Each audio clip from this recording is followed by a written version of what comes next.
السلام علیکم مائی YouTube family, کیسے ہیں آپ سب لوگ؟ امید کرتی ہوں سب ٹھیک ہوں گے، اپنی زندگیوں میں خوش ہوں گے۔ اور آج کی ویڈیو کا آغاز ہم اپنے بریک فاسٹ سے کرتے ہیں، اور paratha is ready for break fast. I hope آپ میری ویڈیوز کو انجوائے کر رہے ہوں گے، اور لائک شیئر سبسکرائب ضرور کیجیے گا، ایک دوسرے کو سپورٹ کیجیے۔ تھینک یو، جزاک اللہ۔ نیکی کا صلہ برا کیوں ملتا ہے؟ آج کا ٹاپک نیکی کا صلہ برا کیوں ملتا ہے۔ جب کوئی اچھا کام کرتے ہو تو اس کا صلہ برا کیوں ملتا ہے؟ نیکی اگر اتنی اچھی چیز ہے تو پھر اس کی بدلے میں ہمیں اس کے برائی کیوں ملتی ہے؟ کہا جاتا ہے جس سے نیکی کرو اس کے شر سے بچو۔ یاد کر رکھیں، نیکی خالص اللہ کی رضا کے لیے کی جاتی ہے۔ یہ تو کاروبار تھوڑی نا ہے کہ آپ کسی سے نیکی کریں تو اور آپ ایکسپیکٹ کریں کہ وہ آپ کو بدلے میں آپ کو شاباش دے گا۔ اگر وہ نہیں دیتا تو یہ اس کا ہے، ٹھیک ہے، آپ کا نہیں ہے۔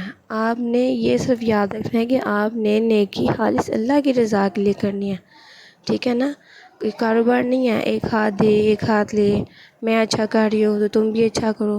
اگر آپ نے کسی کے ساتھ نیکی کیا اور بدلے میں وہ برا کرے آپ کے ساتھ، تو اس کا یہ مطلب نہیں کہ آپ کی نیکی ضائع ہو گئی ہے، ٹھیک ہے نا؟ اللہ تعالیٰ کے ہاں آپ کا کیا وہ کوئی بھی عمل ضائع نہیں ہے، وہ سیو ہے، وہ آپ کو آخرت میں اس کا اجر ضرور ملے گا۔ جس نیکی کا صلہ برا ملا نا، جس نیکی کا صلہ برا ملا ہے اور آپ نے وہ نیکی بڑے خلوص کے ساتھ نیک نیتی کے ساتھ کیا، تو یاد رکھنا وہ نیکی ایک دن کام ضرور آئے گی۔ لوگوں کے برے رویے اگر آپ کو برا انسان نہ دیں تو یہ آپ سمجھ لیں آپ بہت سخت عذاب میں ہیں۔ اگر آپ اچھے ہیں اور نیک ہیں تو آپ کو چاہیے کہ آپ اپنی اس نیچر کو ہمیشہ قائم رکھیں۔ لوگوں کے برے رویوں کی وجہ سے اپنے آپ کو بدلے نہیں۔ لوگوں کے برے رویے کی وجہ سے آپ اپنے آپ کو چینج کر لیتے ہیں، آپ کو غصہ آنے لگ جاتا ہے، آپ نیکی کرنے سے ڈرتے ہیں، ٹھیک ہے نا؟ اور کسی نے آپ کے ساتھ آپ نے نیکی کیا، اس نے آپ کے ساتھ برا کیا تو آپ اپنے اندر کینہ پالتے ہیں، بغض کرتے ہیں، غصہ آتا ہے کہ میں اس سے بدلہ لوں گا۔ تو یہ چیز غلط ہے، خدا را اس سے بچے۔ اور یہ بات ہمیشہ یاد رکھیں، ہم یہاں کچھ عرصے کے مہمان ہیں۔ بار بار اپنے ذہن میں اس بات کو ریمائنڈ کرواتے رہا کریں کہ ہم یہاں کچھ عرصے کے انسان ہیں۔ ایک انسان کا رویہ، برا رویہ آپ کے دل میں نفرت لے آتا ہے تو اس میں نقصان کس کا ہے؟ آپ کا اپنا نقصان ہے، اس بندے کا نقصان نہیں ہے۔ وہ تو پہلے ہی برا تھا، نیکی تو آپ نے کی تھی، تو اگر آپ اس کی وجہ سے اپنے رویے کو برا کر رہے ہیں تو اس کا تو کوئی نیچے نہیں جا رہا، آپ کا ساتھ برا ہو رہا ہے۔ ایک حدیث آپ کو بیان کرتی ہے، ایک واقعہ ہے نبی پاک صلی اللہ علیہ وآلہ وسلم کا۔ آپ صلی اللہ علیہ وآلہ وسلم نا اپنے ایک صحابی کو کہا کرتے تھے یہ جنتی ہے، یہ جنتی ہے۔ تو ایک دن دوسرے صحابی نے پوچھا تم ایسا کیا کرتے ہو جو رسول پاک صلی اللہ علیہ وآلہ وسلم تمہیں ایسا کہتے ہیں؟ وہ بولا مجھے اور تو کچھ یاد نہیں ہے کہ میری ایسی کیا نیکی ہیں۔ ہاں، ایک نیکی مجھے لگتا ہے کہ شاید میری وہ کام آتی ہے کہ میں اپنے دل میں کسی کے لیے بغض، کسی کے لیے نفرت نہیں رکھتا۔ میں اپنا دل دوسروں سے صاف کر لیتا ہوں۔ میں جب رات کو سوتا ہوں تو اپنے دل کو صاف کر کے سوتا ہوں۔ شاید اس ایک نیکی کی وجہ سے میرے نبی پاک صلی اللہ علیہ وسلم مجھے جنتی ہونے کی نشانی دیتے ہیں۔ آپ یقین کریں، کسی کے لیے اپنے دل میں بغض کی نہ پالنا بہت بہت بری چیز ہے۔ اور اگر آپ اپنے دل کو صاف کرتے ہیں تو یہ اتنا مشکل کام ہے کہ میں بتا نہیں سکتی، لیکن اس کا اتنا اجر ہے کہ آپ کو اس چیز کا بھی نہیں علم۔ حضرت واصف علی واصف رحمۃ اللہ علیہ نے ارشاد فرمایا جہاں اللہ نے پابند کیا ہے نا وہاں آزاد نہیں ہونا، جہاں آزاد کیا وہاں پابند نہیں ہونا۔ یہ بات یاد رکھیں، اگر آپ کسی کا برا کر رہے ہیں وہ آپ کے ساتھ برا نہیں کر رہے، خود کے ساتھ کر رہے ہیں۔ یاد رکھیے ایک عدالت دنیا میں نہیں، ایک عدالت آخرت میں بھی لگنی ہے، اس دن سب کچھ سامنے آئے گا۔ صبر کریں، اللہ کا دامن مضبوطی سے تھامے رکھے، اور نماز پر اپنا پورا فوکس کریں اور کوشش کریں کہ پوری 5 وقت کی نماز آپ ادا کر سکیں۔ اللہ تعالیٰ یقین رکھیے، اللہ تعالیٰ آپ کو مشکل میں نہیں ڈالیں گے، اللہ تعالیٰ آپ کے لیے آسانیاں کریں گے۔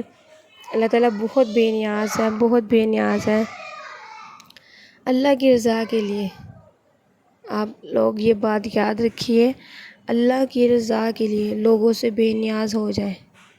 یقین مانیں اللہ کی مدد ہمیشہ آپ کے ساتھ رہے گی۔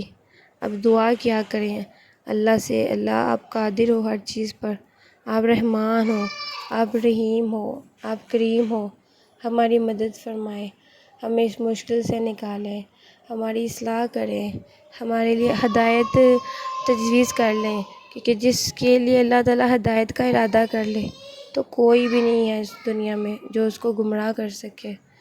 اللہ تعالیٰ کی مدد ہمیشہ اپنے نیک بندوں کے ساتھ ہوتی ہے، اور جو لوگ دوسروں کا بھلا کرتے ہیں، دوسروں کے ساتھ نیکیاں کرتے ہیں، ان کا ذہن ہوتا ہے کہ ہم نے یہ نیکی کرنی ہے، ہم نے مطلب کہ جو نیک لوگ ہوتے ہیں ان کو، اب جیسے یہ دیکھ لیں کہ اگر آپ کسی آفس میں کام کرتی ہیں، آپ کو پے آئی ہے، تو جہاں آپ اپنے بیوی بچوں کو دیتے ہیں نا، تو اللہ تعالیٰ کے جو نیک بندے ہوتے ہیں نا، اس میں سے تھوڑا سا حصہ اللہ کی راہ میں خرچ کرنے کے لیے بھی نکالتے ہیں۔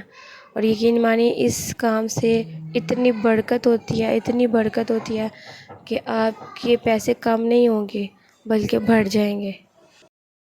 آپ نے نا بس ہمت نہیں ہارنی ہے، نیکی کے کاموں میں، نیک کاموں میں، اللہ کی راہ میں کچھ بھی کرنا ہو، آپ نے ہمت نہیں ہارنی۔ آپ نے اپنے آپ کو ہر ٹائم ریڈی رکھنا ہے اپنے رب کو راضی کرنے کے لیے۔ یقین مانیے اللہ تعالیٰ کی مدد ہمیشہ آپ کے ساتھ رہے گی۔ کیسے کہہ دوں تھک گئی ہوں میں، کیسے کہہ دوں کہ تھک گئی ہوں میں، نہ جانے کس کس کا حوصلہ ہوں میں۔ توڑنے ہزار بیٹھے ہیں مگر جوڑنے والی ذات صرف اور صرف اللہ تعالیٰ کی ہے۔ اب اپنے گھر سے ہی چھوٹی چھوٹی نیکیوں کا آغاز کریں، اپنی مدر کی ہیلپ کروایا کریں، اپنے سسٹر کی ہیلپ کروایا کریں گھر کے چھوٹے چھوٹے کاموں میں۔ اور آپ یقین مانیں یہ بھی چھوٹی چھوٹی نیکیاں ہیں، کسی کی ہیلپ کر دینی، کسی کام میں، کوکنگ میں، صفائی میں، یا کسی کے بچے کو پڑھا لیا جائے تو فیس بھی لے لا، یہ نیکیاں ہیں۔ وہ کہتے ہیں نا کہ نیکی اتنی سی بھی نیکی ہے کہ اگر آپ راہ پر چل رہے ہیں تو راستے میں کوئی پتھر گرا ہوا ہے تو آپ اس کو راستے سے ہٹا دیں، تو یہ بھی ایک بہت بڑی نیکی ہے۔ آپ کو جو اللہ نے عطا کیا ہے نا، اس پر شکر ادا کیا کریں، اس پر اللہ تعالیٰ کا جتنا بھی ہو سکے شکر ادا کیا کرے کہ اللہ تعالیٰ آپ نے ہمیں یہ نعمتیں عطا کی ہیں، اور اپنی ان نعمتوں کو دیکھ کر کسی کو حقارت کی نظر سے نہ دیکھا کریں، بلکہ کوشش کیا کریں کہ آج آپ جس پوزیشن میں ہیں اس کے لیے کوئی ذریعہ بن جائے، ٹھیک ہے نا۔ یہ وہ نیکی ہے جو قبولیت کا ذریعہ بنتی ہے۔ اور اگر آپ اس نیکی کو کرتے ہوئے، بعض لوگ کیا کرتے ہیں کہ وہ اپنے دل میں تکبر لے آتے ہیں، بھئی ہم نے تو اس پر یہ احسان کیا ہے تو آج یہ اس پوزیشن میں ہے، تو یہ بات یاد رکھیے گا کہ تکبر اللہ کو ناپسند ہے۔ آپ کے ہر عمل، ہر نیکی میں نیک نیتی شامل ہونی چاہیے، پیورٹی شامل ہونی چاہیے۔ آپ کے ذہن میں یہ ہونا چاہیے کہ میں یہ کام صرف اللہ کی رضا کے لیے کر رہی ہوں، یا یہ کام میرے اللہ کو بہت پسند ہے، یا اس سے میرا اللہ مجھ سے بہت راضی ہوگا، ٹھیک ہے نا۔ اور یہ ذہن بنائیں کہ میرے اللہ تو مجھ سے راضی ہو جا۔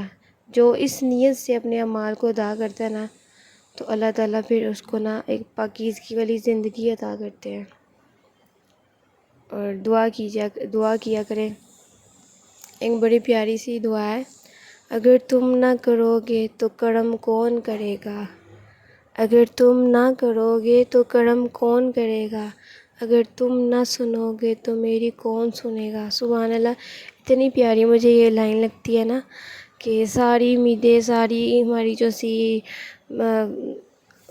امیدیں، ساری جو ہمارے ذہن میں باتیں ہیں نا، وہ ہماری اپنے رب سے ہونی چاہیے، تیسرے بندے سے نہیں ہونی چاہیے۔ رب کریم فرماتا ہے کہ جب میرا بندہ نا ہاتھ اٹھاتا ہے نا تو مجھے حیا آتی ہے، میرے سے دعا مانگتا ہے یا کوئی چیز مانگتا ہے تو مجھے حیا آتی ہے کہ میں اس کو خالی ہاتھ کیسے واپس لوٹاؤں۔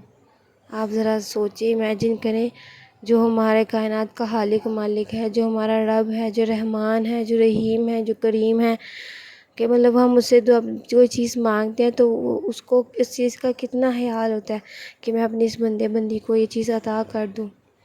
اور ہمارا کیا ہے کہ ہم لوگ اسے مانگتے پھرتے ہیں، ہمیں کوئی ضرورت پڑتی ہے تو ہم لوگوں نے بڑے بڑے نہ ایک ڈھونگ بنائے ہوئے ہیں، بڑے بڑے طریقوں سے ہم لوگوں سے مانگتے ہیں۔ ہم اپنے رب سے اتنا کو مایوس ہو چکے ہوتے ہیں کہ کیا آپ نماز پڑھیں، دعا مانگیں، کب دے کب نہیں، ایسا کرتے ہیں۔ وہ رشتہ دار بڑا امیر ہے، اس کے پاس جاتے ہیں یا اس سے مانگتے ہیں یا اسے قرضے کے طور پر مانگتے ہیں، اور بعض لوگ تو ادائیگی ہی نہیں کرتے ہیں۔ تو خدا ایسا نہ کریں۔ لوگوں کا کیا ہے، لوگ آپ کو صبح اچھا کہیں گے، رات برا کہیں گے، ٹھیک ہے نا۔ وہ آپ کو نا لوگوں کی گڈ بک میں جو ہم لوگ آنے کی کوشش کرتے ہیں نا کہ ہم لوگ نا اچھے بنیں ان کے سامنے، تو آپ یہ کوششیں کرنا چھوڑ دیں۔ آپ لوگوں کے سامنے کبھی بھی اپنے آپ کو اچھا نہیں بنا سکتے، ٹھیک ہے نا۔ تنہائیوں میں مصلی پر بیٹھ کر روئیں، اللہ کے سامنے مانگیں، اپنے رب سے گر گڑائیں، اس سے دعائیں کریں۔ آپ یقین مانیں، موبائل سائڈ پر کر دیں، بچے سلا دیں، فارغ ہو جائیں، اس کے بعد مصلی بچھا لیں اور اپنے رب سے اپنے دین کی ساری باتیں کریں، ساری اللہ تعالیٰ کو بتائیں اور آرزویں بتائیں، اپنی خواہشیں بتائیں۔ آپ یقین مانیں کہ اللہ تعالیٰ آپ کی سنے گا، آپ کی دعائیں قبول کرے گا اور آپ کامیاب ہو جائیں گے۔ اللہ تعالیٰ سب کو کامیابی دے، سب کو اللہ تعالیٰ کامیاب کرے، سب کی دعائیں قبول فرمائے۔ اور آئی ہوپ آپ کو میری ویڈیو پسند آئی ہوگی۔ اور جیسا کہ میں نے آپ کو بتایا کہ میری بیٹی کو ڈرائنگ کا بہت شوق ہے، تو یہ ٹپس فار بگنرز ہے۔ جو بچے شروع میں ڈرائنگ کرنا سیکھتے ہیں تو وہ مجھے کہتی ہیں مما آپ اپنی ویڈیو میں نا اس چیز کو ایڈ کر لیں۔ آئی ہوپ آپ لائک کریں گے، پلیز میری ویڈیو کو لائک، شیئر، سبسکرائب ضرور کیجیے گا۔ جزاک اللہ، تھینک یو۔